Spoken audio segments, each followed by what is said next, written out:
Pues sí, la Embajada de Argentina aquí en Francia, en colaboración con varias organizaciones como la de Abuelas de la Plaza de Mayo, acaba de lanzar una campaña por el derecho a la identidad de cientos de hijos de desaparecidos en Argentina que no saben que fueron robados.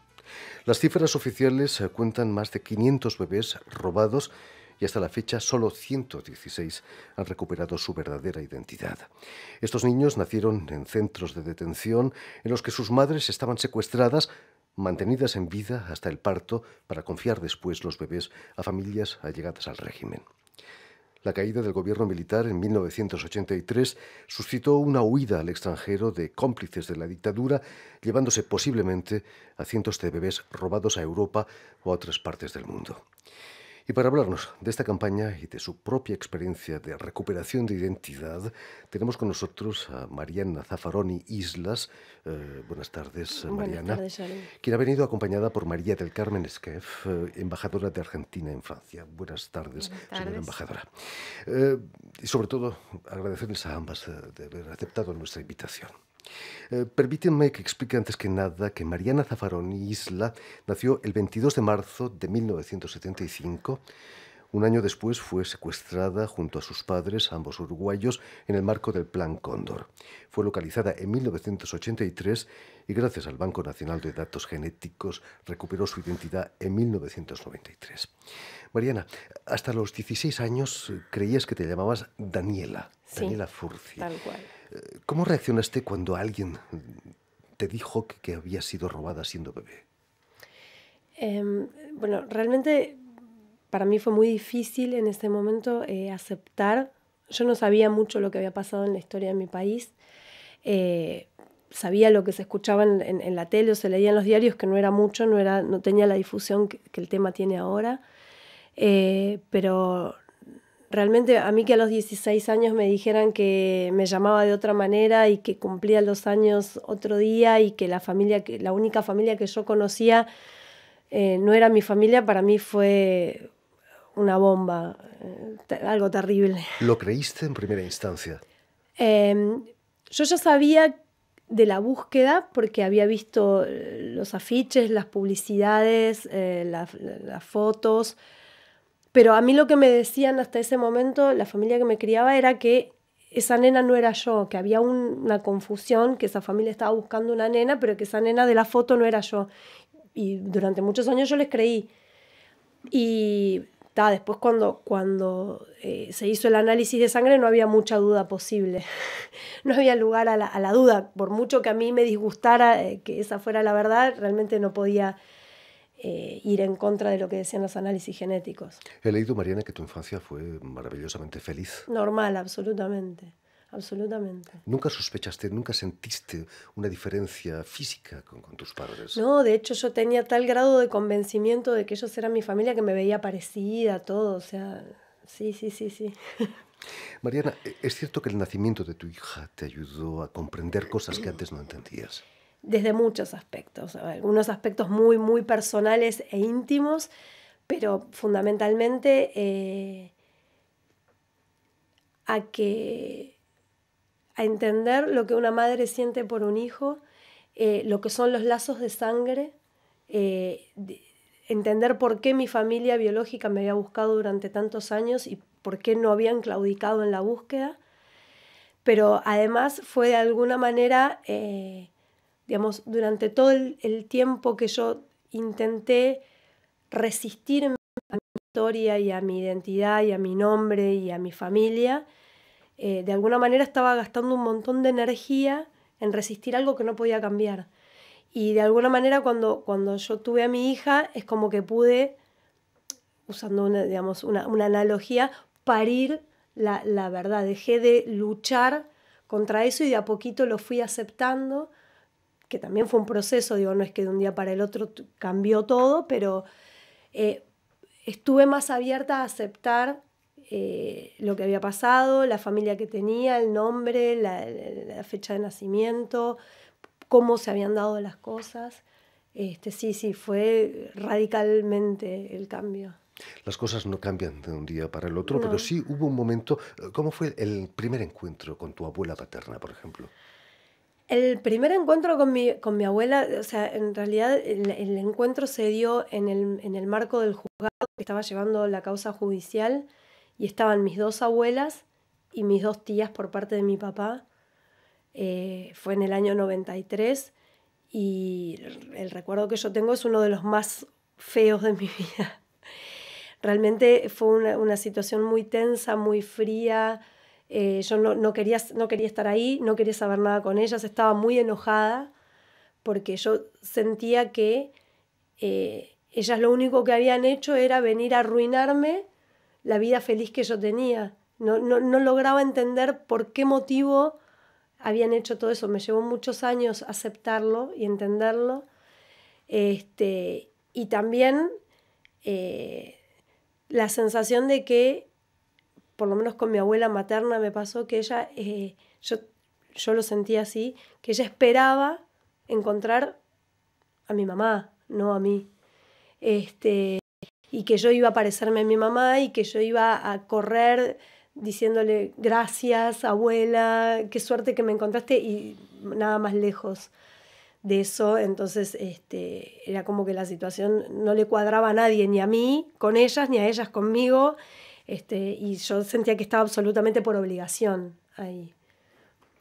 Cuéntanos, Mariana, ¿qué te contaba tu padre adoptivo? Que era un agente de los servicios de inteligencia, ¿no? Del Sí. régimen. Sobre todo sobre las condiciones de tu adopción. Eh, ya te digo, los primeros años, cuando se empezó a hacer masiva la búsqueda, ellos lo que me decían era que esa familia estaba buscando una nena, pero que esa nena no era yo y que había ciertas pruebas o indicios de que yo no era esa nena. Y después cuando ya fue irrefutable la prueba a través del examen biológico, nada, él lo que me decía era que efectivamente él y mi mamá de crianza no habían podido tener hijos y que él trabajaba en los servicios de inteligencia y que un compañero de él que trabajaba en el centro clandestino de detención donde yo estaba con mis padres, que se llamaba Automotores Orleti, le dijo que había una nena de más o menos 1 año y medio, que sus padres, bueno, iban a tener el destino que ya todos conocían y que yo me iba a quedar sola y que si él me quería llevar. Y él dijo que sí. Eso fue todo lo que él me contó con respecto a las circunstancias de la adopción. No sé si esto fue efectivamente así o no, pero bueno, esta es la versión que él me cuenta. Cuéntanos, Mariana, ¿qué sabes de tus padres biológicos, Jorge Affaroni y María Emilia Isla? ¿Es cierto que tu madre estaba embarazada de 3 meses de una hermanita tuya, quizás? Es cierto. No se sabe muy bien qué es lo que pasó. Se sabe que ellos fueron secuestrados, fuimos secuestrados los tres juntos el 27 de septiembre de 1976 y hay constancias de que hasta el 30 de septiembre estuvieron en Orleti porque hay testigos que nos vieron a mí y a mi mamá ahí.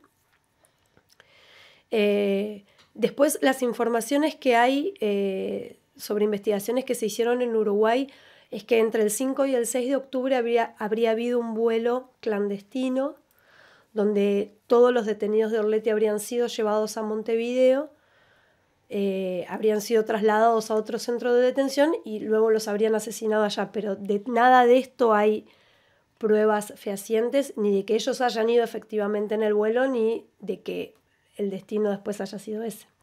Con respecto al embarazo de mi mamá, yo sabía que estaba embarazada, siempre pensé que con un embarazo tan reciente seguramente las condiciones en las que estaba detenida no habría resistido el embarazo, pero después cuando empecé a conocer casos de otros nietos cuyas madres habían sido mantenidas con vida todo el tiempo del embarazo para quedarse con los chicos, ahí es como que empecé a albergar la esperanza de que tal vez si se enteraron que estaba embarazada, de pronto la hubiesen podido mantener en vida. No sé si en Argentina o en Uruguay, porque no hay ningún dato sobre eso. Mariana, has contado que de niña tenías pesadillas con olas gigantes y sobre todo miedo al ruido de los baños. ¿Puede que haya una relación con episodios de tortura de tu madre? No lo sé. Ningún ¿Cómo puedes psicólogo interpretar? me lo pudo explicar. El tema del ruido del baño es algo que realmente no sé. Y lo de las olas, bueno, nada, o sea, la mejor explicación que los terapeutas me dieron con respecto a eso fue que nada, o sea, la ola de alguna manera simboliza todo el problema, toda esta historia enorme que como que yo sentía que se me venía encima, porque aparte fue en una época puntual de mi vida y después nunca más volví a soñar con eso. Me quedó así como una cosa que yo veo una imagen de una ola un poco grande y me angustia un poco, pero la tengo bastante más controlada, pero realmente no sé cuál es el origen. Mariana, ¿de qué modo cambió tu vida en el 93 cuando biológicamente sabes que eres hija de tus padres? Cuando esa ola ya ha pasado. No, es que en ese momento ese fue el momento de la ola. En el 93, si yo te tengo que decir en qué cambió, te diría que no cambió en nada, porque justamente yo resistía hacerme cargo de todo esto. Digo, usaba mi nombre solamente en los lugares donde estaba obligada a usarlo porque tenía que presentar un documento o lo que fuera, pero después el resto de mi vida yo lo seguía conservando como Daniela, con la gente con la que yo me vinculaba, con mis amigos, y digo, no me gustaba hablar de esto, prefería ocultarlo.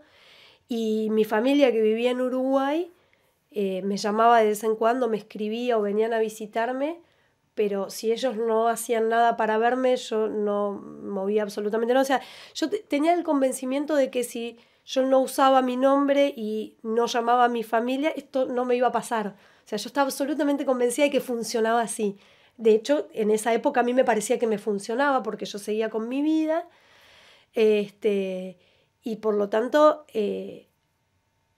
gastaba un montón de energía que yo no me daba cuenta en mantener la fachada de que todo seguía igual y de que nada de todo esto había pasado. Hasta que hubo un momento, cambió la situación. Si yo tuviera que decirte hoy, después de mirándolo en retrospectiva, te diría que sí, que yo creo que claramente fue el nacimiento de mi hija. En ese momento tampoco me di cuenta, no es que el día que nació mi hija dije, bueno, entonces ahora me hago cargo de mi historia, no. Pero ahí yo me doy cuenta que empecé a cambiar un montón de cosas y la explicación que yo le doy es a eso, o sea, dejé de resistirlo, o sea, dejé que fluya y de a poco, bueno, fluyó. ¿Han mejorado las relaciones con tus abuelas? Genial. Ninguna de las dos vive ahora, pero por suerte con las dos logré construir, no sé si el vínculo que me hubiese gustado tener, pero ciertamente, o sea, el que el tiempo me dio la posibilidad de tener, seguro. Sí, en paz absolutamente. Y al mismo tiempo has mantenido tu relación con tus padres adoptivos. Durante un tiempo sí, ahora más o menos. Me dirijo ahora a María del Carmen Esquef, embajadora de Argentina aquí en Francia. ¿Cuáles son los motivos de lanzar esta campaña del derecho a la identidad aquí en Francia? ¿Pueden existir hijos de desaparecidos en suelo galo que han crecido en el seno de familias que huyeron de Argentina? Bueno, el hecho de lanzar la campaña o relanzar la campaña tiene que ver con una política de Estado de Argentina. El tema del derecho a la identidad argentina hace muchos años que viene trabajando intensamente en ello. Sí, puede haber, porque de alguna manera, usted lo dijo al comenzar, Jordi, con el advenimiento de la democracia. Por un lado hubo, y antes, en la dictadura, hubo gente que veía venir lo que podía llegar a pasar y que salieron del país. Huyeron del país posiblemente con los bebés ya un poquito más grandes. El lugar principal fue América Latina, pero también hubo gente en Sudáfrica y ha habido gente en Europa que ha venido a Europa. Sabemos que ha venido a Europa. Ahora, me comentaba que el último bebé... se recuperó en Holanda, es el número 116. Y como usted dijo muy bien, de 116 a 500 el número es muy grande. Pero algo que también es importante remarcar es que Argentina con Europa, con Francia, con España, con Italia, son los países elegidos cuando hay exilios.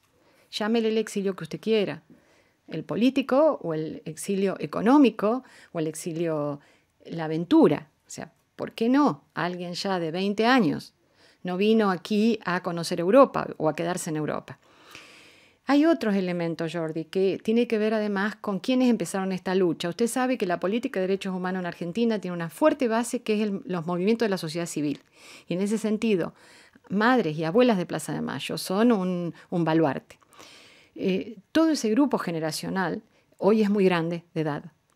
Entonces creo que tenemos una obligación de tratar de ayudar todo lo que se pueda en ese movimiento para encontrar los nietos que faltan por un lado, pero también para mantener la memoria.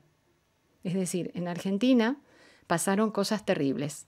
Lo que acabamos de escuchar de Marina es un hecho muy terrible. Y como esto hubo muchos casos. Entonces, creo que tenemos que mantener la memoria y en un país como Francia, donde se comparten principios de derechos humanos muy comunes, creo que es un lugar donde nosotros podemos, por un lado, intentar de ver si no hay un hijo de desaparecidos que está viviendo aquí. Yo le quiero decir con esto, y usted lo habrá entendido por lo que dijo Marina, que todo se desarrolla con un gran nivel de respeto y un gran nivel de decisión de la persona. O sea, no hay ningún tipo de invasión. Las familias biológicas no invaden al que tiene una duda. Por eso el que tiene una duda de su identidad puede dirigirse a abuelas de Plaza de Mayo, puede acercarse a la embajada. Todo el proceso que se inicia después es un proceso absolutamente reservado y absolutamente respetuoso de la individualidad de la persona. Pero sí lo que nos interesa es ayudar a encontrar esa identidad, ese derecho a la identidad que tenemos todos los seres humanos. En fin, pues ya lo saben, si tienen alguna duda sobre su identidad y viven aquí en Francia, puede ser que quizás sus padres no sean sus verdaderos padres. En fin, muchísimas gracias, María del Carmen Esquef, embajadora de Argentina aquí en Francia, por esta campaña por el derecho a la identidad. Muchísimas gracias también a Mariana Zaffaroni Islas por su emotivo testimonio que esperamos pueda despertar conciencias e identidades dormidas desde hace 40 años. Esperemos. Muchas gracias.